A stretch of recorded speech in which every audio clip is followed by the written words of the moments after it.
Peace, peace, peace, peace, peace, peace, peace, peace. It's your Noble Mufti A Wright Bey. We back again with the BBT Adept Class reading lecture for today. And I'm overjoyed that you took out the time to grace us with your presence on today, to listen to little old me. And won't be before you long today by Allah's grace. But we have a compilation that was divinely prepared by yours truly. And today, with the help of the Holy Spirit, we're going to venture into a topic entitled The Fall of Man Unfolded. And this will just be more or less of a kind of a direct reading to give us some food for thought and to challenge some of the perspectives that we may have been groomed with growing up, right, in regards to a religious look at the fall of man, right, to a more metaphysical, Moorish perspective of the fall and how they contrast each other in a sense. But ultimately, it's for the edification of our spirit and adding to our education as we always seek knowledge, wisdom, and understanding, as we know the Holy Spirit leads and guide us, right, into all truth. So without further ado, family, thank you again for your presence. Let's begin BBT Adept Class for today from the title, The Fall of Man Unfolded. Your brother, Mufti A Wright Bey. Let's go. I'm a spirit speaking, truth seeking, heart reaching, knowledge leaking, seeds sowing, harvest reaping, man of neither means. I have yet to leave, I'm still breathing. To quit, I have no reason. I mean, I'm asleep, but I be trying to live my dream. I cannot even act if it's all easy. Either you gon' do it or you don't really. It ain't no in between. Baby, you can ask the sun, it's an everyday theme. Consistency in your routine is how you bring reality. Working like a slave, that's how I made this masterpiece. Living like a god, I lay at night, I rest in peace. They remember me, but I am not Haram or beef. Peace, peace, peace, peace, peace, peace, peace, peace, peace.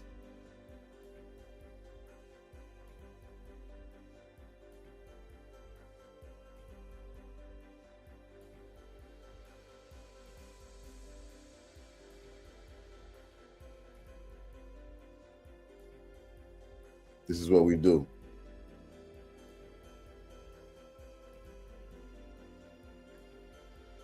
Let's see if it adds now.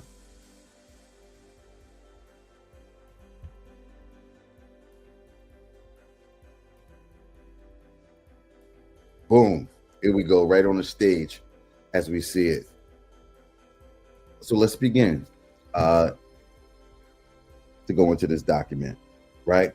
So prepared and compiled for the Burning Bush Tabernacle Science Temple and School by Mufti or Noble Mufti A Wright Bey, which is yours truly, right? So the fall of man unfolded. And as we talk about the fall of man, and we begin with the biblical perspective, the religious perspective that some of us may be familiar with, and then we'll transition as we go through and see how this may widen our perspective as we look at it from a holistic point of view. Islam. So, in the name of Allah, the Beneficent, the Merciful. Below, from Wikipedia, the free encyclopedia, and this is one caveat here, as Moors, we do not recommend, relying on any of our scholarly research using Wikipedia, right? So, but in this instance, we are highlighting the text below to further our discussion. Islam. So I'm going to begin. It says the fall of man, the fall of Adam, or simply the fall, is a term used in Christianity to describe the transition of the first man and woman from a state of innocent obedience to God to a state of guilty disobedience. The doctrine of the fall comes from a biblical interpretation of Genesis, the chapters 1 through 3, where at first Adam and Eve lived with God in the Garden of Eden, but what? The serpent tempted them into eating the fruit of the tree of knowledge of good and evil, right? Which God had forbidden. What happened after that? After doing so, they became what? Ashamed of their nakedness. And God expelled them from the garden to prevent them from eating from the tree of life and what? Becoming immortal, right? So for many Christian denominations, right? Let's continue to move on, right? So for many Christian denominations, the doctrine of the fall is closely related to that of the original sin, right? What is that? That they believe that the fall brought sin into the world, corrupting the entire natural world, including human nature, right? Causing all humans to be what? Born into original sin, a state from which they cannot attain eternal life, right? Without the grace of God, right? So for the Eastern Orthodox Church accepts the concept of the fall, but rejects the idea that the guilt of original sin is passed down through generations. Based in part on the passage of Ezekiel, the 18th chapter, the 20th verse, that says, a son is not guilty of the sins of his father. Calvinist Protestants believe that Jesus gave his life as a sacrifice for the elect, so they may be redeemed from their sin. Lapsarianism, understanding the logical order of God's decrees in relation to the fall, is divided by some Calvinists into subplarian Parisianism and prelapsarianism. Prelapsarianism or prelapsarian, right, or anti-lapsarian before the fall, and infralapsarian or sublapsarian or post-lapsarian after the fall, right? Now, when we take a look into this term, lapsarian, right? Let's see what let's see what we let's do a smart look, right? Boom, and let's see what it has for us here. Okay, so let's see, so we can get a good understanding of the term. Let's do what we do. Let's get a good understanding of that term. Let's look at this.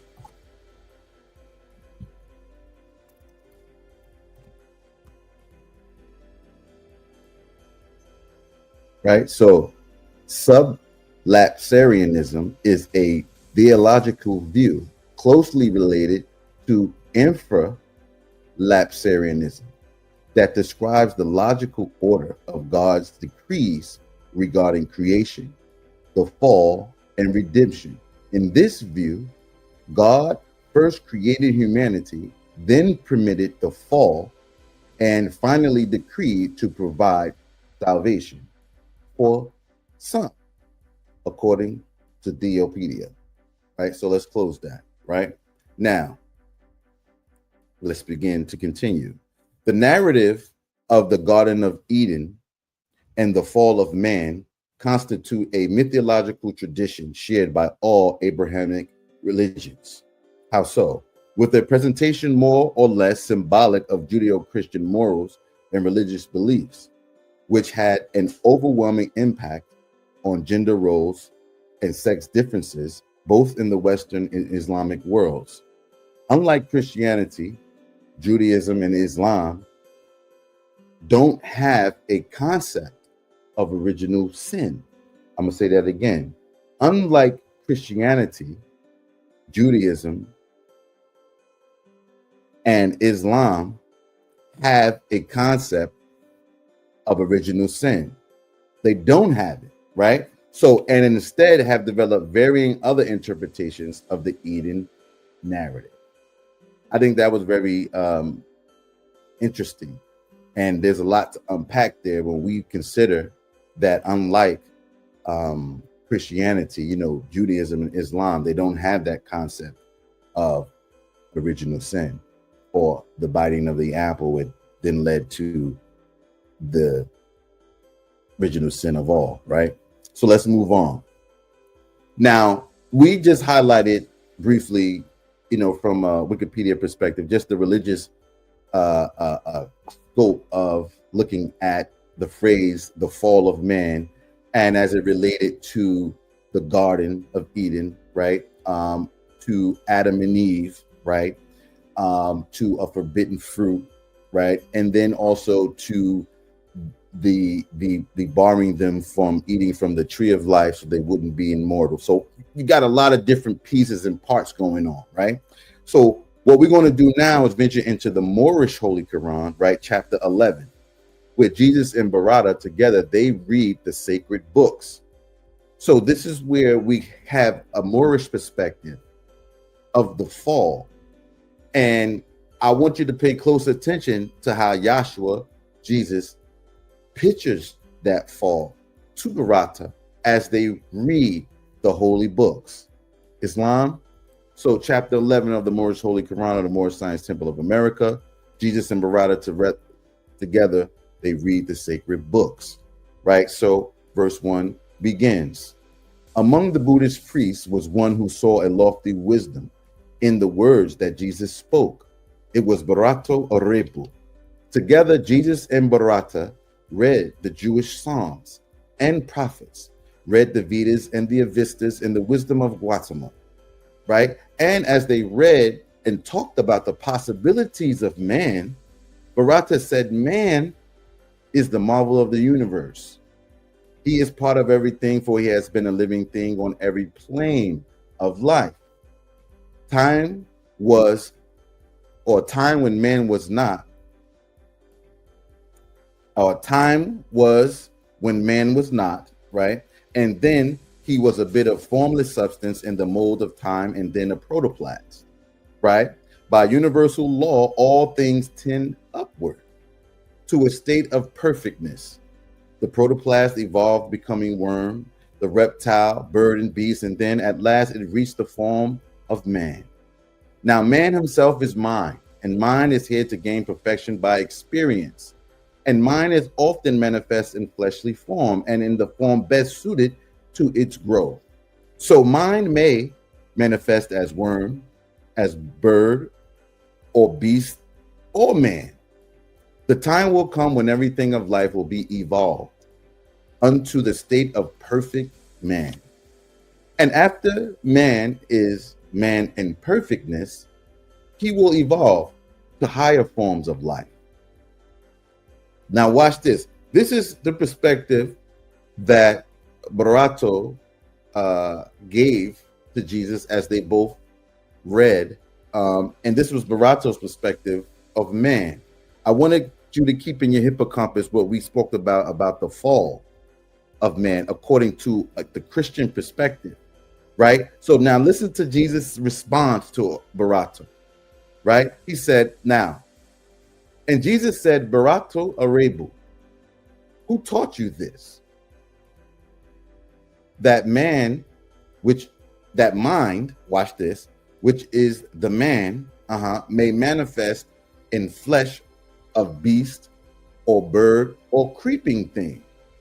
Barato said, from times which man remembers not, our priests have told us so, and so we know. And Jesus said, enlightened Orebu, are you a mastermind and do not know that man knows naught by being told? Which basically means that you don't know, right? Anything by being told. So he said, man may believe what others say, right? But thus he never knows. If man would know, he what? Must himself be what he knows. And he goes on to say, do you remember, Arebu, when you were an ape, a bird, or worm? Now, if you have no better proving of your plea than that the priests have told you so, you do not know. You simply guess. Regard not then what any man has said. Let us forget the flesh, and go with mind into the land of fleshless things. Mind never does forget. And backwards through the ages, masterminds can what? Trace themselves, and thus they know. Time never was when man was not. That which begins will have an end. If man was not, the time will come when he will not exist. From Allah's own record book, we read, the triune Allah breathed forth and stood 7 spirits before his face. The Hebrews call these 7 spirits Elohim, and these are they who, in their boundless power, created everything that is or was. These spirits of the triune Allah moved upon the boundless space, and 7 others were, and every other had its form of life. These forms of life were but the thought of Allah, clothed in the substance of their ether planes. Men call these ether planes the planes of protoplast, 1, of earth, 2, of plant, 3, of beast, 4, of man, 5, of angel and cherubim. Well, you got 6 and 7. So 7 planes, do we recall? These planes, with all their teeming thoughts of Allah, are never seen by eyes of man in flesh, composed of substance far too fine for fleshly eyes to see, and still they constitute the soul of things. And with the eyes of soul, all creatures see these ether planes and all forms of life.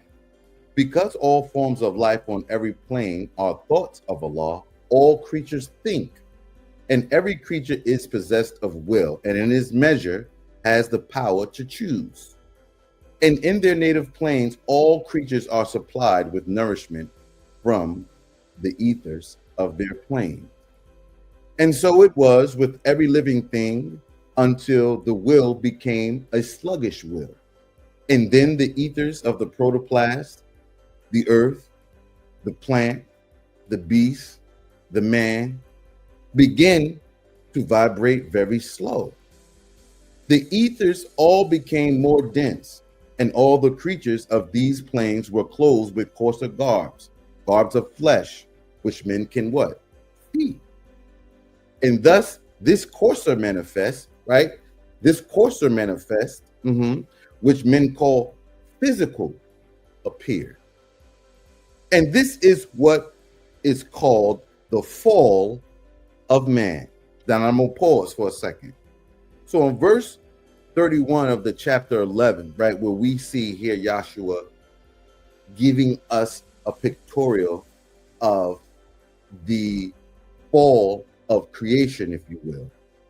Man descending through the planes of creation until where he comes to this coarser or grosser matter, right? From a ethereal, or what you say spiritual essence, right, down into a fleshly, coarser garb, right, where men can see, right? And this is where the physical appeared, right? So, and this is what man called the fall of man. Now look at these two perspectives. So one, we have from the Moorish Holy Quran, the perspective of the fall regarding the planes of creation, right? And man descending, right? Or what you would call involution or incarnating into the body, right? From a spiritual essence down to a grosser essence where the garb of of flesh becomes physical and hardened, and one can see, right? Some may even classify this as crucifixion or being on the cross, if you will, because now from a spiritual perspective, one descends to be fixed, cross, if you will, in the body, right? Where the ethers at that point became dense, right? So we have the fall through planes of manifest, or to the plane of manifest through these different planes of creation, plant, protoplast, beast, from, from cherubim, seraphim. These are all planes of creation that man, as the writer brings forth here in the Moorish Holy Quran, as descending or falling, if you will, right? And I said, now we juxtapose this to the Christian point of view of the fall of man being due to disobedience, right? And this was now what? In the Christian perspective, the fall was a fall of knowledge, fall out of the what you would call the perfection of God, right? So these are two different pictorials that we're getting. And what this is doing, hopefully, is giving us a pause to think now and to use our mind's eye for the Holy Spirit to give us a revelation, right? So as I move forward, as it reads, now watch this. I'm going to just start at verse 30 again. It says, the ethers became more dense, and all the creatures of the plains were clothed with coarser barbs of flesh, which men can see. And thus this coarser manifest, which men call physical, appeared. And this is what is called the fall of man. Watch this. But man fell not alone, for protoplast and earth and plant and beast were all included in the fall. Watch this. The angels in the cherubim fell not. Why? Because their wills were ever strong. And so they held the ethers of their planes in harmony with Allah, right? Now, when the ethers reach the rate of atmosphere, and all the creatures of these planes must get their food from where? The atmosphere. That's when the conflict came in. Watch this. And that which the finite man called survival of the beast became the law, right? So here in my environment and in my atmosphere, I now have this concept, or what, of survival of what? The fittest, or the beast, or what we connotate the best, right? Who's the head of the food chain, so to speak, right? Now, what did this bring about? The stronger ate the bodies of the weaker manifest. And here is where the carnal law of evolution had its rise. And now man, in his utter shamelessness, strikes down and eats the beast. Watch this. The beast consumes the plant. The plant thrives on the earth, right? Then what? The earth absorbs the protoplast, right? Now, in yonder kingdom of the soul. Now, this is pre-fall, before the fall, if you will, right? And yonder kingdom of the soul, this carnal evolution is not known. Why, right? You don't have to eat the weaker manifest. Why? Because, and the great work of masterminds is to restore that heritage of men, right? That ethereal, if you will, that kingdom of the soul, right? Where man will regain his lofty estate, Islam. So now watch this. The work of masterminds is to restore the heritage of man. This is you and I here. This is our work. What? To bring him back. Come on now. To his estate that he has lost. Right? So when he again will live upon what? the ethers of his native plane. The thoughts of Allah change not. The manifest of life on every plane unfold into perfection of their kind, right? And as the thought of Allah could never die, there is no death to any being of the seven ethers of the seven spirits of the Triune Allah, right? And so an earth is never planned. Come on. A beast or bird or creeping thing is never man. And man is not and cannot be a beast. Watch this. And man is not and cannot be a beast, a bird, or creeping thing. The time will come when all these seven manifests will what? Be absorbed, right? So that's what? Back into the one, right? From which they descended. And man and beast and plant and earth and protoplasm will what? Be redeemed. Barata was amazed at the wisdom of the Jewish sage. We're talking about Yahshua, the Messiah, talking about Jesus here. He was amazed at this, what Yahshua had revealed to him, right? Now, he said, now Vidyapati, wisest of the Indian sages, chief of Temple Kapavistu, he heard what Yahshua was saying, talking about the fall, right? And what did he have to say? He said, Barata spake to Jesus of the original man and heard the answer of the Hebrew prophet. And he said, you priests of Kapavistu, right? Hear me speak. We stand today upon the crest of time. 6 times ago, a master soul was born who gave a glorious light to man. And now a master sage stands here in the temple Kapavistu.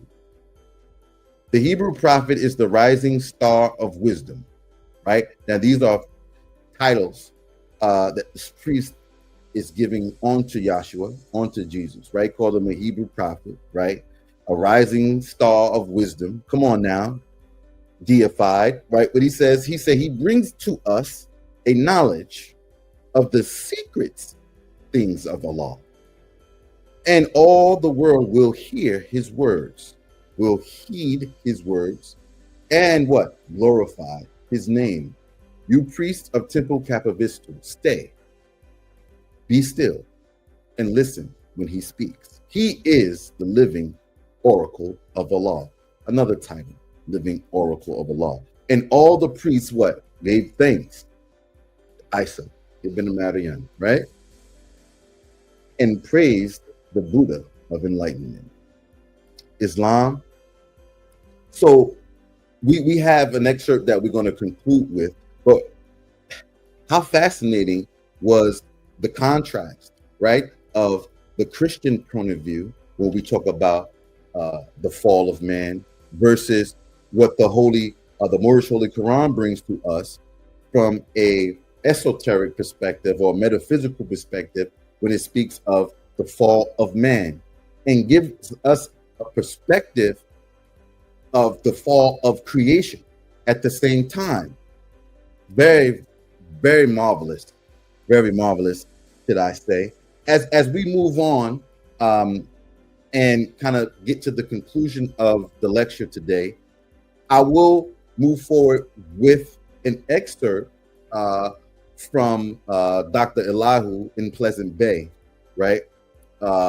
As we know, as a swift angel, number one, and his perspective, high honors and praise, his perspective on the idea of the fall of man, and in fact, how it relates to man's relationship to the Creator as well as to himself, right? So this is how we tie this all in a bow by Allah's grace, right?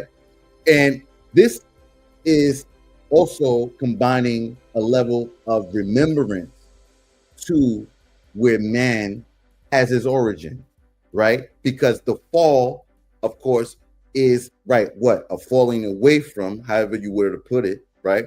But now this is a remembering, how do we come back now, right? So as we move on, Prophet Muhammad taught the highest degree of prayer. And this is coming back to the oneness again after the fall, right? So the ritual of facing an eastwardly direction during prayer did not begin with Muslims, right, of modern day Islam, right? Well, Muslims of modern day Islam. This is a human practice that dates back originally to the fall, watch this, of Isa and Isha, right? Or Adam and Eve. I'm going to repeat that sentence. The ritual of facing an easterly direction during prayer did not begin with Muslims of modern day Islam, right? This is a human practice that dates back originally to the fall of Isa and Isha, who are respectively Adam and Eve, right? From the grace of the garden into being humans. Watch that, fall. Prior to the fall, when they were gods and goddesses, they naturally met Allah's commands through their heart's will of higher consciousness, right? So see third eye, right? So the fall of man began its descent from the light, or what? The truth, and what? His, in search of the light, journey into the Maya of human knowledge. It was then man's highest ideals became his God, right? And in the time, the sun, Allah's noblest image, became his most wishful source of the light and direction of prayer. So when you're looking at the light as the most noblest image of Allah, or God's creation, in man's mind at the time, that would be where he were to direct his attention to what? Get back to that oneness, or to make amends, or to come back to that estate after the fall, right? It makes sense, right? So, and in the time, the sun's noblest image, right, or Allah's, the sun, Allah's noblest image, became his most wishful source of the light and direction of prayer, right? So that makes sense. So it was the ancient Cometians that made a scientific study, watch this, which discriminated between the worshiping of Ra, right, or what, the sun, and Hotep, the conscious realization that exists between man as God and the light, which is the entrance to the maker of both he and the sun, right? We'll repeat that. It was the ancient Cometians that made a scientific study which discriminated between the worshiping of Ra, the sun, and Hotep, the conscious realization that exists between man as God and the light, which is the entrance to the maker of both he and the sun. The old tribes of Israel later misnomered Jews and Hebrews, right, which revived the outwardly direction or prayer directions plumbed perpendicular to the sun to a horizontal landmark, what? Erected by man. What is it? Therefore, they proclaim their city of Jerusalem as what? Holy, and faced it to sanctify their prayers. This remained a custom for nearly 1,000 years until the advent of the great prophet Muhammad. The ritual of which we say, or the ritual which way should men or man face in prayer, surfaced as a misunderstanding in Medina, right? Originally called Yathrib, the city of excellence, between the Jews and Muslim converts of Muhammad. Since, peace be upon him, since the Meccans, Israelites, and many other nationals in that region customarily faced Jerusalem to pray, it was the Jews that assumed, because they had given the new Muslim refuge and equal rights of citizenship, that they would face the Qibla, right? Following tradition. But Muhammad, under Allah's command, was to take the Muslims into the ancient direction of prayer, right? But was this new direction of prayer ordained through Muhammad, the way of the prophets, or to face the Kaaba in Mecca as opposed to the Qibla of Jerusalem? First, it must be remembered that Muhammad was a member of the agnostic order of worshippers called Hunafa, or Hanif, before becoming directed by the angel Gabriel. A Hunafa was not a tribesman, but a seeker of truth, upright, by way of consciousness, as also when he was as way of consciousness, right, as different from idol worshippers. Watch that. In fact, Hanif meant those who turn away from idolatry. Also, when he was able to see the form of the angel Gabriel from where the voice of Allah came, when Muhammad was on the Hira mountain, it was what? In the shape of a man, standing in the sky just above the horizon. The ancient Egyptians, from which most angels, i.e. Michael, Gabriel, etc., derive, always use the word horizon to differentiate between higher consciousness and human thinking. Or, as Drew Ali simplified this lofty state to his Moors, as the nearest place to meet Allah is in the heart. The angels always look indigenous to Eden and can do more than carry messages from Allah. There is infinite grace in the art of meditation. Here again, meditation is realized as the most direct prayer way of all the prophets, angels, Muslims, gurus, and masterminds of all times and climes. Meditation. This is key. Why? For every prophet raised from among a nation of people always attempted to teach their followers to be what? Like them, especially to pray just like them. Although, as in the generalities of men, to be ignorant rarely did more than one or few conquer Maya, right? The indwelling ignorance and ego of the carnal mind, right? Enough to meet Allah. This holds true for Moses, Abraham, Yahshua, Muhammad, and Noble Jew Ali. These prophets usually gave their people an alternative method of prayer linked somewhere between a tradition they were accustomed to and linked to the ancient direct way through fearless consciousness. Without the interceding of a middleman, ritual, or form, they prayed best.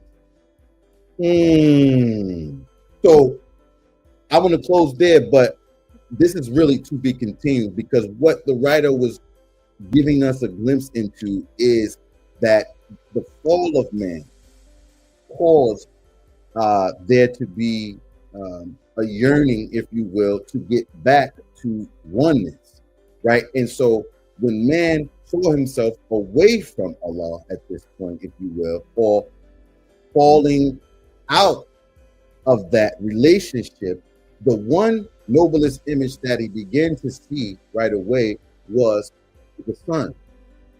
This sun would then to symbolize how he were to direct himself back to his lofty estate right after the fall. So we're beginning now to create a picture, right, in your mind's eye that the fall isn't or wasn't simply an act of disobedience, as some may have placed it, but in fact, it was is an evolutionary journey that the soul partakes to bring us back to oneness with our Creator. Islam. Listen, family, it's been a pleasure just to walk through this by the grace of Allah and have us, give us some food for thought, and, excuse the technical difficulties if you see some of the video being delayed. Definitely blame it on my Wi-Fi, of course. We will, by Allah's grace, be better next time. Islam. So I thank you for your presence on this Adept lecture reading. Come on. Shout out to the BBT tribe and illustrious Sheikh Kyrie. Grace and peace be among them. And listen, we can't have unity without you. and I. And you come first. So it was a plum pleasing pleasure to be in your presence. Until we meet again, let's jump into our studies. Let's make time for meditation. And let's love on each other. Peace and love with brother Noble Mufti A. Wright Bey. Signing off. Grace and peace. I'm a spirit speaking, truth seeking, heart reaching, knowledge leaking, seed sowing, harvest reaping, man of neither meaning. I have yet. mypdfbooks.com. That's books with a Z.